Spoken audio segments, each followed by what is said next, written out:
রবকে খুশি করা একদম সহজ। সুবহানাল্লাহ তো বলে না।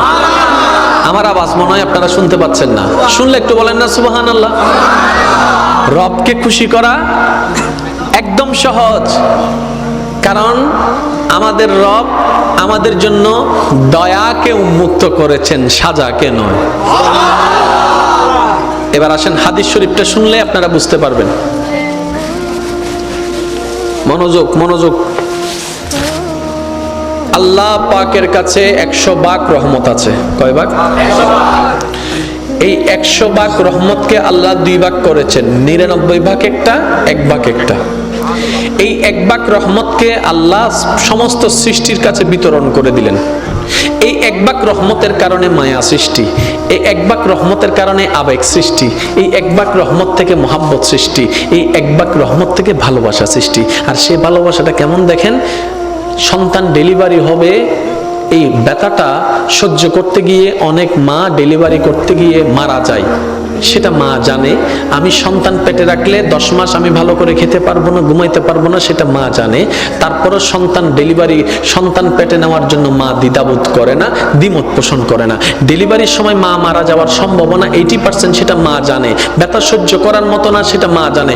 তারপরও মা হাসি মুখে সন্তান পেটে নিচ্ছে, ডেলিভারির জন্য প্রস্তুতি নিচ্ছে। এবার মাকে জিজ্ঞেস করলাম, মা তুমি না সেই মা সামান্য একটা সুইয়ের ব্যথার জন্য তুমি চিৎকার করে উঠেছিলা? তুমি না সেই মা সামান্য একটা পোকা দেখলে লাভ দিতা? তুমি না সেই মা টিকটিকি দেখলে এই দিক থেকে ওদিকে দৌড় দিতা? তুমি না সেই মা অন্ধকারে তুমি বসতে পারতা না ভয়ের জন্য?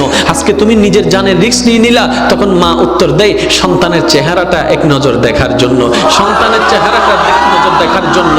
এবার ডাক্তার যখন এমন পরিস্থিতিতে চলে গেল, মা হয়তো মা বাঁচবে না হয় সন্তান বাঁচবে, এমন একটা ক্রিটিক্যাল পরিস্থিতির মধ্যে যখন চলে গেল, ডাক্তার এবার আসলো অভিভাবকদের কাছে, আপনারা বন্ড সাইন দেন, আমরা অপারেশন থিয়েটারে ঢুকাবো। এখন আপনারাই সিদ্ধান্ত নেন, কাকে বাঁচাবো, মাকে বাঁচাবো নাকি সন্তানকে বাঁচাবো? একে জিজ্ঞেস করে, এ বলে যে মাকে বাঁচাও, ও বলে যে মাকে বাঁচাও, ও বলে যে মাকে বাঁচাও, ও বলে যে মাকে বাঁচাও। কারণ সবার মাথার চিন্তা, মা যদি বেঁচে থাকে সন্তান আবার আসবে, মা যদি বেঁচে থাকে সন্তান আবার আসবে। সবার একটি কথা, মাকে বাঁচাও, মাকে বাঁচাও, মাকে বাঁচাও। এবার ডাক্তার কৌতূহল বশত মাকে একবার জিজ্ঞেস করলো, সবাই বলছে মাকে বাঁচাতে, একটু আপনি বলেন না আমরা এই দুইজনের ভিতর কাকে বাঁচাবো, আপনাকে বাঁচাবো নাকি সন্তানকে বাঁচাবো? তখন মা, একমাত্র মা, সে উত্তর দেয়, একমাত্র মা তখন চিৎকার করে বলে, ডাক্তার আমার সন্তানকে বাঁচান, আমার সন্তানকে বাঁচান, আমার সন্তানকে বাঁচান।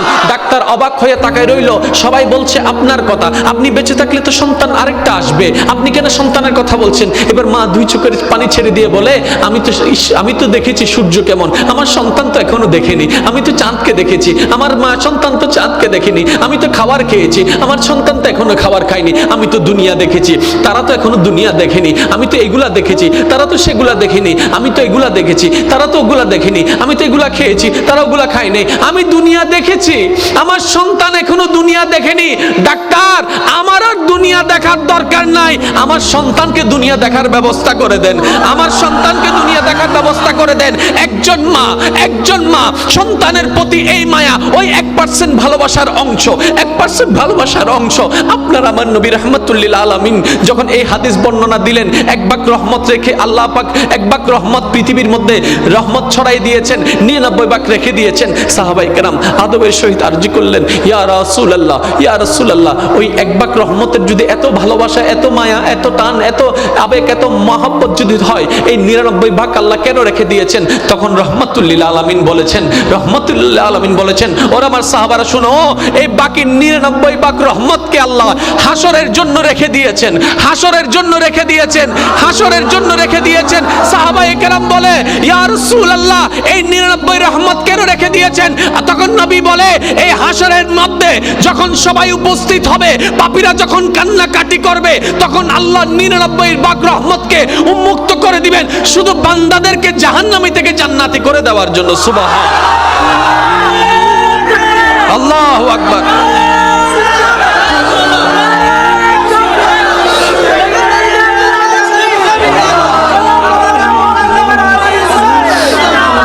উচ্চ আওয়াজে একবার বলেন না সুবহানাল্লাহ।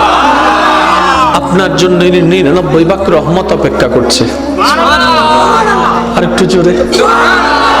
1 ভাগের ভালোবাসা যদি এমন হয়, ভাগের ভালোবাসা যদি এমন হয়, 99 ভাগ আপনি কেন ভাবছেন আপনি জাহান্নামে যাবেন? কেন আপনার ভাবনা আপনি জাহান্নামে যাবেন? আপনি না রবের বান্দা? রবের বান্দা তো জাহান্নামে যায় না রে ভাই। আপনি না শেষ নবীর উম্মত? শেষ নবীর উম্মত কেমনে জাহান্নামে যায়?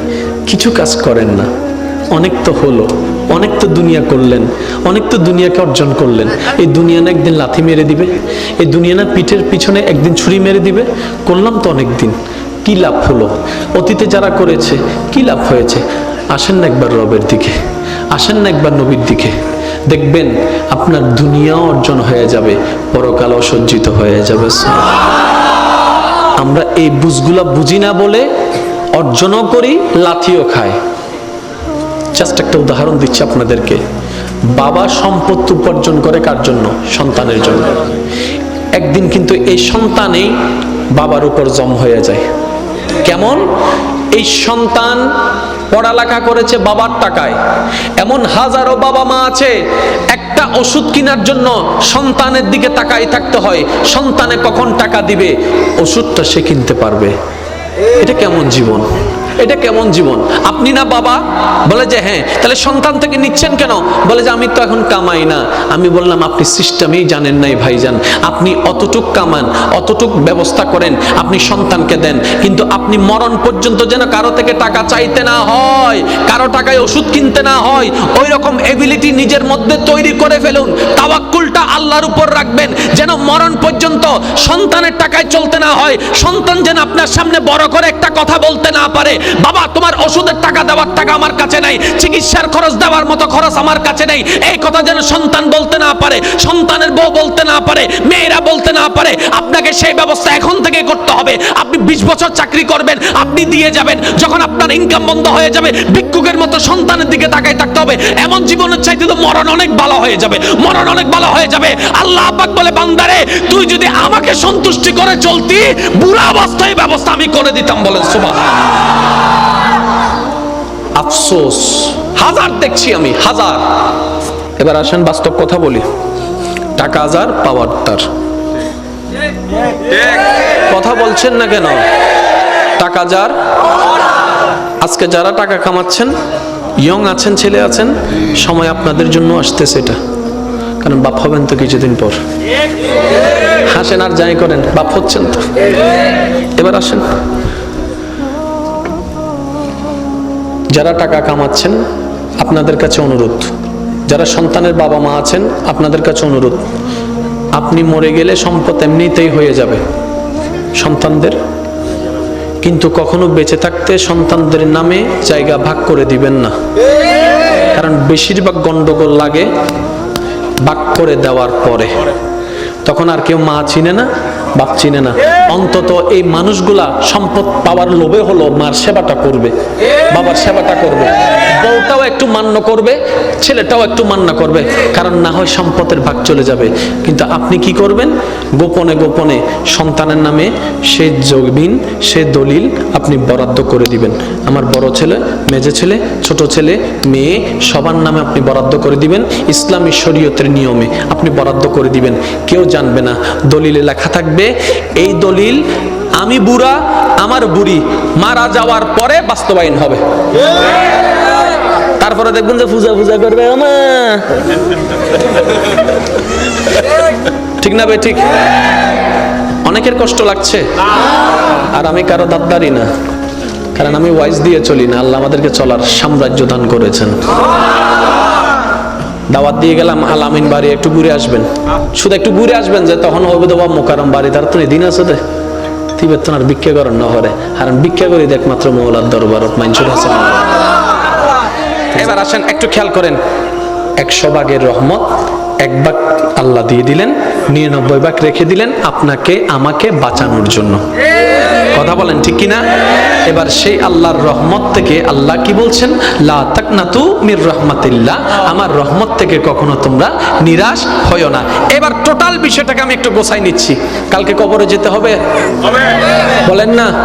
পরশু হাসর উঠতে হবে, তারপরে আল্লাহর বিচারে কাঠগড়ায় দাঁড়াইতে হবে। কি নিয়ে যাচ্ছেন? কোনো কিছু নাই। কি দিবেন আল্লাহকে? দেওয়ার মতো কিছু নাই। কি আছে দেওয়ার মতো? হিংসা আছে, অহংকার আছে, দুশমনি আছে, অন্যের জায়গা লুণ্ঠন করা আছে, অন্যের ভাগ নেওয়া আছে, অন্যের সম্পদ মেরে খাওয়া আছে, কারো মনে অন্যায়ভাবে কষ্ট দেওয়া আছে। এগুলা ছাড়া তো আল্লাহকে দেওয়ার মতো কোনো কিছু, বাঁচার তো কোনো উপায় নাই। আল্লাহ যে আপনাকে কতটুকু ভালোবাসে ভাইয়েরা বোনেরা, আপনারা যদি বিশ্বাস করেন না, এটা যদি একবার বুঝতে পারেন যে আপনার রব আপনাকে কতটুকু ভালোবাসে, আপনার আর দুনিয়া ভালোবাসতে ইচ্ছা করবে না। তখন ইচ্ছা করবে মন প্রাণ উজাড় করে আপন রবকে ভালোবাসার জন্য। বলেন না সুবহান? আর একটু জোরে বলেন। এবার মনোযোগ আছে তো সবার? শেষ করে দি ফিসনের কোনো হতে শেষ করে দিই ভালো। আমি কিন্তু আন্দানো দেখি রে ভাই, ফিসুতে মানুষ সদ্দরিয়েছে আত্মরণ চাই। ও আল্লাহ রে, দুগুণ সাই ফিসনের ভাই একবার হন সে মার হাবা, ইতারা ফিসনের ভাই ফানলার ইতারা রহই দি আর বার হন মার হাবা সুবহানাল্লাহ একবার হন। আওয়াজ উনি বুঝা যাচ্ছে মানুষ সময়ই, মানুষ সময়ই সাই যদুন আল্লাহর বান্দারে বসুন দেখুন একবার চিল্লে হন সে মার হাবা। মাশাআল্লাহ, সিডেঙ্গা মানুষ তো, বিরিয়ানির আওয়াজ, বিরিয়ানি হেভি বিরিয়ানি। আচ্ছা একখানা খেয়াল করেন, কিরে এবারে সিট থেকে লাগবো, এবারে টমেটো না।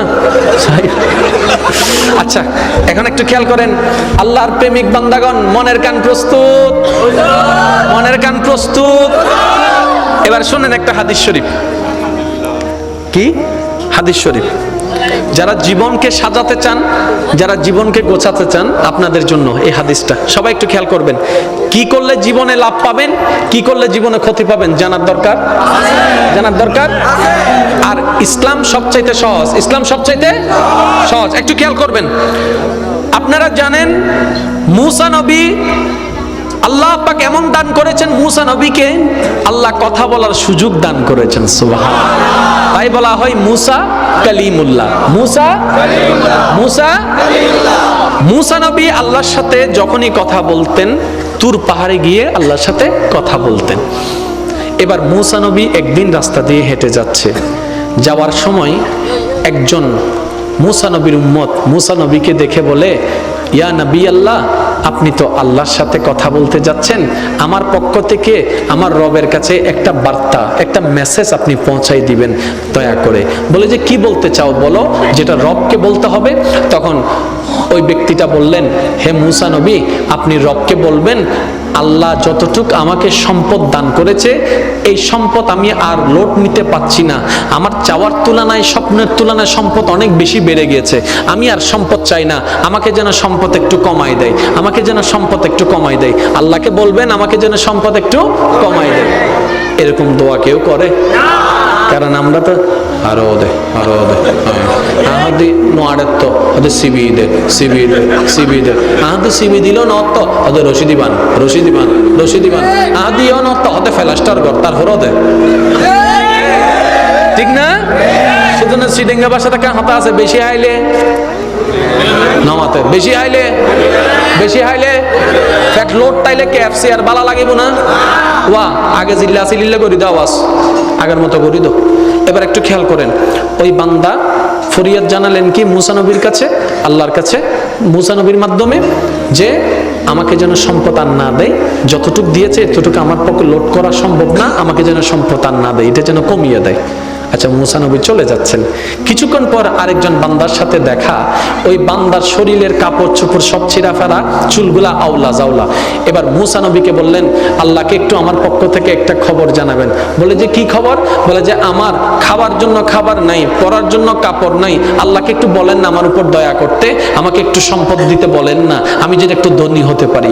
দুইজন বান্দার দুইটি বার্তা নিয়ে মুসা নবী তুর পাহাড়ে চলে গেলেন, আল্লাহর দরবারে এবার ফরিয়াদ জানালেন।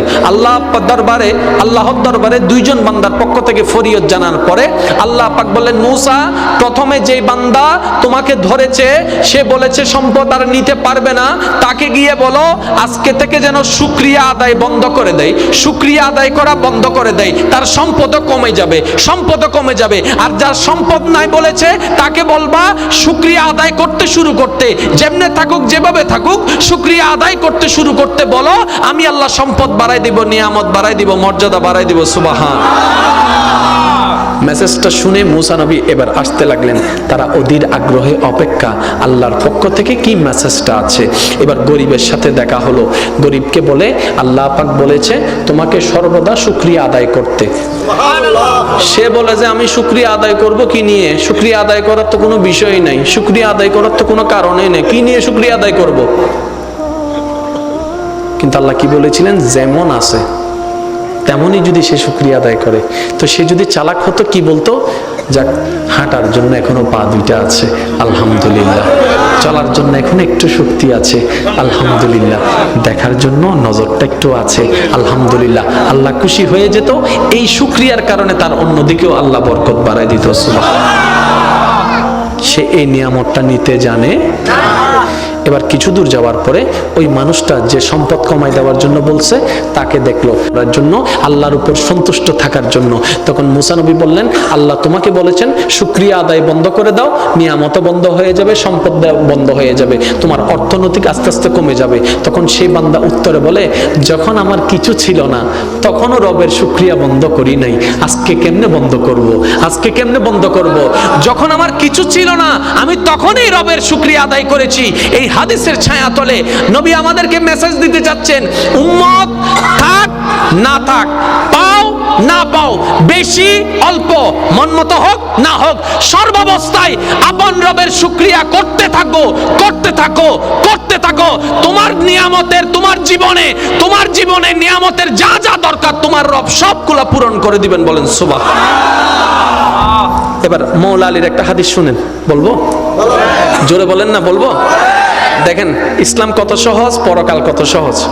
হযরত আলী রাদিয়াল্লাহু তাআলা বলে আল্লাহ থেকে অল্প পেয়ে তুমি খুশি হয়ে যাও, আল্লাহ হাসরে তোমার অল্প আমলে খুশি হয়ে যাও। High high high high high. যে বান্দা আল্লাহর থেকে পাওয়া অল্প নিয়ামতে খুশি হয়ে যায়, যাক আলহামদুলিল্লাহ অনেক বেশি পাইছে, আল্লাহ তার হাসরের ময়দানে যাওয়ার পরে অল্প আমল দেখলেও খুশি হয়ে যাবে। এবার সত্যি করে বলেন আমরা কি খুশি হতে পারি? সত্যি করে বলেন আমরা খুশি হতে পারি? পারি না বলেই আজকে আমাদের জীবনে এত দুঃখ, এত কষ্ট। আজকের মাহফিল থেকে চলেন আমরা একটা আমল শিখার চেষ্টা করি, বুঝি না বুঝি, পক্ষে বিপক্ষে, শত্রু হোক বন্ধু হোক, দিন হোক রাত হোক, ব্যথা লাগুক সুস্থ লাগুক, যেমন তেমন, শুধু জবানে একটা জিনিস থাকবে, আলহামদুলিল্লাহ আলহামদুলিল্লাহ আলহামদুলিল্লাহ আলহামদুলিল্লাহ আলহামদুলিল্লাহ। পাইলেও আলহামদুলিল্লাহ, না পাইলেও আলহামদুলিল্লাহ। কিচ্ছু দরকার নাই। আপনি যে ডিপ্রেশনের ওষুধ খুঁজছেন, আপনি যে মন খারাপের ওষুধ খুঁজছেন, কই ফার্মেসিতে পাবেন না, কিন্তু রবের কাছে চলে যান, ওইখানে পাবেন। রব বলবে তোর মন খারাপ হয়েছে, তোর ডিপ্রেশন হচ্ছে, কোথায়? তোর অশান্তি মনে। আর সেই মনের খাবার হচ্ছে, রিজিক হচ্ছে আলা বিযিক্রিল্লাহ তাতমাইন্নুল কুলুব। ওই অন্তরকে রবের নাম শুনাই দে, মন এমনি শান্ত হয়ে যাবে। এখানে অনেক আমার যুবক যুবতী বোনেরা আছেন, ভাইয়েরা আছেন, আপনারা একটু খেয়াল করবেন, অনেক সময় মন খারাপ হয়ে যায় না? বলেন না, অনেক সময় মন খারাপ হয় না? মন খারাপ হলে জানে কি শুনেন? অনেক সময় মন খারাপ হলে আমরা গান শুনে মন ভালো করার চেষ্টা করি। এটা কি চালাকি না বোকামি? আপনি নিজে একটু বিবেচনা করে দেখবেন। কারণ গান আপনাকে আমাকে সর্বদা অতীতের দিকে নিয়ে যায়। আর আমাদের অতীতে সুখ বেশি না দুঃখ বেশি? সেজন্যই তো আপনি অতীত নিয়ে কত কাঁদেন, ঠিক না? অতীতে দুঃখ বেশি, তো গান শুনে আবার দেখি অতীতের দিকে ফিরে চলে যাচ্ছেন। আমি বলি বোন, আমি বলি ভাই, মনটা যদি বেশি খারাপ হয়, অনেক কিছু তো ট্রাই করেছেন, সাময়িক কিছুটা শান্তি পান, আবার সে আগে ডিপ্রেশনে চলে যাচ্ছেন, মন খারাপ, এটাও ভাল লাগে না, সেটাও ভাল লাগে না, কফিও ভাল লাগে না, চাও ভাল লাগে না, কোনো কিছু ভাল লাগে না। আমি বলি ভাই একটা কাজ করেন, আমি বলি বোন একটা কাজ করেন, সব কিছু বাদ দিয়ে যাই নামাজটা একটু বিছাই নেন, বিছাই নিয়ে চোখটা বন্ধ করেন, বন্ধ করে দাঁড়ায় থেকে ডাইরেক্ট সিজদায় চলে যান। কিচ্ছু পড়ার দরকার নাই, অজু বানানোর দরকার নাই, শুধু এতটুক মাথাটা ঝুকান আর মনে মনে বলেন আমি আমার রবের দরবারে ঝুঁকে গেলাম, আমি আমার রবের দরবারে ঝুঁকে গেলাম, আমার মাথাটা রবের দরবারে ঝুঁকাই দিলাম। কিচ্ছু পড়ার দরকার নাই ভাই, কিচ্ছু পড়ার দরকার নাই বোন, আপনি শুধু চোখটা বন্ধ করে করে সিজদার মধ্যে পড়ে থাকুন। আপনার রব তাকায় আছে। আপনার এই ব্যস্ত মন, আপনার এই অশান্তি মন, আপনার এই ব্যথাতি মন, আপনার এই ব্যথিত মন, আপনার রব তাকায় আছে। আপনার রব দেখছে বান্দার মন খারাপ, কিন্তু কারো দিকে যায় নাই, রবের কাছে গিয়েছে। রবের কাছে গিয়েছে কোন রব? যিনি শান্তিদাতা, যিনি শান্তিদাতা, যিনি সুখদাতা। ওই রবের কাছে যখন শান্তির জন্য আপনি যাবেন, মাথাটা ঝুঁকাবেন, 5টা থেকে 6টা মিনিট থাকেন, আপনি নিজেই বলবেন সিজদা থেকে ওঠার সময় মনটা কেমন জানি ফ্রেশ ফ্রেশ লাগতেছে। কখনো মন খারাপ হলে করে দেখবেন, নগদ নগদ প্রমাণ পাবেন। হদনো মন খারাপ হইলে অন্ধ জায়গায় রে আহাদি বদ্দা ক্যাঙ্গার অর্ধে ওদের টেনশন কি কি আহাদি বানাই নেওয়া লাইন নেবো, তোর কি টেনশন ওষুধ দিই না কি বল দিলে আবুল বিরি হগো আবুল বিরি হটি ইয়া আছে না আছে না। আর যারা আবুল বিরি হননি তোরাও কিন্তু এক চালাক আছে, এটা ইনু রাখতো তো ঠিক না। গভীরে 4 ভাগে ভাগ করে হয়তো নামা থেকে মানুষ সিগারেট যারা বানিয়েছে তারা কি ওই সিগারেটের ভিতর কোনো ওষুধ দিয়েছে? তাহলে আপনার যে ডিপ্রেশন টেনশন কমে যাচ্ছে কেন মনে হচ্ছে? শুনেন, এটা একটা সাইকোলজিক্যাল ব্যাপার। আপনি যদি মনে করেন যে এটা পানিটা খেলে আপনার মাথা ব্যথা চলে যাবে, অথবা আপনি যদি পানিটা খেলে আপনার টেনশন কমে যাবে, যদি আপনার মনে হয়, দেখবেন পানিটা খাওয়ার পর আপনার মন খারাপ চলে যাবে। এটা একটা সাইকোলজিক্যাল ব্যাপার, এটা দয়ার বিষয় নয়, ঠিক আছে? কিন্তু আপনি যখন সিজদায় চলে যান, নবী বলছেন যখন তোমরা সিজদায় যাও জমিনে তোমাদের কপালটা লাগে না, রহমানের দরবারে গিয়ে লাগে। তাহলে আপনি যখন সিজদায় যান তখন একদম কাছে চলে যান কার? আরো জোরে বলেন। আপনি তখন আল্লাহর কাছে চলে যান, রহমতের অনেক কাছে চলে যান। এত মূল্যবান একটা জায়গার মধ্যে আপনি আমি গুরুত্ব না বুঝার কারণে অনেকে সিজদার মধ্যে দেরি হলে কাশি মারে। মসজিদে শুনেন না, অনেক সময় সিজদার মধ্যে যদি ইমাম সাহেব একটু দেরি করে, পিছন থেকে একজন কি রে ভাই ঠান্ডা লাগি না, হদে না উজুরের মিস কল মসজিদে, আমাদের কেন মারলি উজুরের মিস কল, হদে ওই হাসি দি মসজিদে। আর শেষ হই তোমার শেষ হইলে তোর হ না তোমার শেষ হইলে এই নামাজে আপনাকে জান্নাতে নিবে? আমাদেরকে জান্নাতে নেওয়ার মতো কোনো আমল আমাদের কাছে আসলে, সেজন্য শর্টকাট পদ্ধতি বলি, ঈমানটাকে মজবুত রাখবেন। আল্লাহ, নবী, রসুল, কোরআন, ফেরেশতা, পরকাল, কবর, হাসর, জান্নাত, জাহান্নাম, যত কিছু আছে শুধু চোখ বন্ধ করে বলবেন মানি বাস মানি, মানি বাস মানি, মানি বাস মানি, ঈমান কমপ্লিট। ঠিক আছে? আর এখন আমল করার পালা। নামাজটার দিকে আসুন। ভুল হোক শুদ্ধ হোক করার চেষ্টা করুন। এই ভুল করতে করতে শুদ্ধ চলে আসবে, ভুল করতে করতে শুদ্ধ চলে আসবে। প্রথম থেকে যদি শুদ্ধ করতে চান, আলহামদুলিল্লাহ, এটা উদয় আর নহর আগে তার হতে জিল্লা পারো চিল্লা ফসছো না, এটা যাতে প্রেমত ফরি যাব। ও বাপ যে সুন্দর হত কবিতা ফুললাম, কিন্তু কোরআনের মতো এত মজা না ভাই। যেদিন মজা বুঝি যাব, হেডফোন দিয়ে সূরা রহমান নিব, হেডফোন দিয়ে সূরা ইয়াসিন নিব, বারবার অন্য ফারাদে শিখে দেরি উনতে উনতে উনতে উনতে দেব দেখি রে, যত উনের তত মন শান্তি হর, যত উনের তত জ্ঞান জানি শান্তি লাগে, যত উনের মানচুল্লাহ হজ্য করতে মনে নহর, যত উনের মানচুল্লাহর জায়গা আগে করতে মনে নহর। ইতে তুমি যাতে কোরআনের প্রতি ফেম চলে যাবো, ইতে আস্তে আস্তে শিখা শুরু করিব, যাতে শিখিয়ে ফেলাইব, এত একদিন হবো দেয় আলহামদুলিল্লাহি রাব্বিল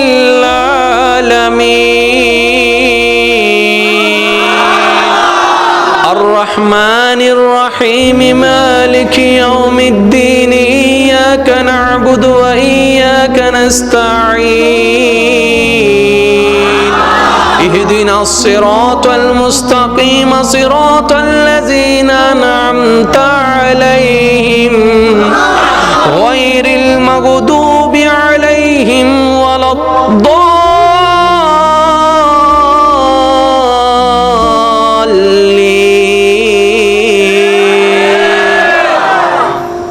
একদিনে তো নবু নমাতে আমি মসজিদ কলার হইম দাও ভাই, সবসময় আজান অননের দুন, মাঝে মধ্যে গুরু গুরু হওয়া তাইলে অন্য একখানা সুযোগ দিন। ইতো অন্তত আজান দিবেন লোভ হইলে যাইব নি, নামাজান ফরি চলিও, কারণ শয়তান সবসময় আছে তো দূরলে যে বেল্লাই অনর্থন কৌশল গড়ি গড়িয়ে হাসে আনন্দ করিব। আমি সেজন্য একটা অনুরোধ জানাবো যারা এখানে আছেন, শয়তানের কাজ বান্দাকে রহমান থেকে দূরে নেওয়া, বান্দার কাজ হতে হবে রহমানের কাছে যাওয়া। কথা বলেন ঠিক কিনা? সেজন্য আমি আমার যুবক যুবতী ভাই বোনদের কাছে একটা অনুরোধ জানাই, শয়তানের ফাঁদ কি কি একটা লিস্টি করেন, কি কিভাবে শয়তান আপনাকে ফাঁদে ফেলে, কি কি কর্ম দিয়ে, যেমন হিংসা অহংকার, এগুলা দিয়ে একটা লিস্টি করেন। ওই লিস্টিগুলাকে রেড চিহ্ন দিয়ে ক্যান্সেল করে দেন, এগুলার সাথে আমার কোনো সম্পর্ক। দেখবেন আস্তে আস্তে আপনি রহমানের দরবারের কাছে চলে যাচ্ছেন, আপনার অন্তর আলোকিত হয়ে যাচ্ছে। সুবহানাল্লাহ। নামাজ পড়ার দরকার, জোরে বলেন না, নামাজ পড়ার দরকার, মা বাবার খেদমত করার দরকার, বউ ফিটানোর দরকার। আশা হয়ে দিব হন্যরে বিয়ে নাও করে দিবে, হাত দেয়, ঠিক না বেটি? আরো তো রহন না, মনে রাখবেন বউ ফিটাইলে কিন্তু আল্লাহ আপনারা ফিটাবে। বউ পিটানোর জিনিস নয়, বউ মায়ার জিনিস, মহাব্বতের জিনিস। কিন্তু আপনি মনে করেন ইতিরে নু ফিটাইলে ফজর হবো না, আজীব ব্যাপার। আচ্ছা এবার উনো জিবে হতা হয়তো আল্লাহ তার ফুটফুটে মাইয়ে দিই, যে বলে বউ না মানলে হয় না, আল্লাহ তাকে একটা ফুটফুট একটা কন্যা সন্তান দিয়েছে। দিনে দিনে আস্তে আস্তে বড় হচ্ছে, স্কুল থেকে কলেজে, কলেজ থেকে আস্তে আস্তে বিয়ের প্রস্তাব আসা শুরু করলো। এবার সেই কলিজার টুকরা মেয়েকে বুকের মধ্যে পাথর চেপে বাবা এখন বিয়ে দিবে। এবার বিয়ের স্টেজ সব হয়ে গেল। বিদায় বেলায় এসে বাবা যখন ওই হাত তুলে দেয় না, মেয়ের হাত তুলে দেয় না অভিভাবক হিসেবে স্বামীর হাতে, যখন তুলে দিচ্ছে তখন বলছে, এই এটা কিন্তু আমার ফুল, খবরদার আমার ফুলের গায়ে যেন একটা টুকাও না লাগে, আমার ফুলের গায়ে যেন একটা টুকাও না লাগে। মেয়ের মা কথাটা শুনছে, শোনার পর আয়সা বলে যে, ও তোমার মেয়ে মেয়ে, আমার বাপের মেয়ে, আমি কিচ্ছু না। কথা বলে না কেন? আর একটু জোরে। স্ত্রীদেরকে কখনো আঘাত দিবেন না।